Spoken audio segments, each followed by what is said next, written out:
আচ্ছা, মহাপ্রভু হাতটা তুলে আছে, তো একজন ভক্ত জিজ্ঞেস করছে, ঠাকুর তুমি যে হাতটা তুলে আছো তোমার হাতে ব্যথা হয় না?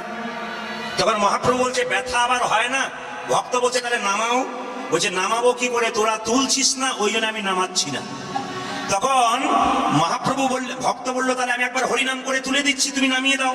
বলছে, তোরা তুললে কি হবে, তোদের পেছনে যারা আছে, আপনাদের বলি নাই কিন্তু, বলছে তোদের পেছনে যারা আছে তারা তুলবে না, ওই জন্য আমি হাত তুলে আছি। তার মানে কি, তোদের পরের জন্মে যারা জন্ম নেবে তারা যদি আমার হাত তোলা না দেখে তাহলে তুলবে না, ওই জন্য জন্ম জন্মান্তর ধরে নিতাই গৌর হরিবোল বলে হাত তুলি।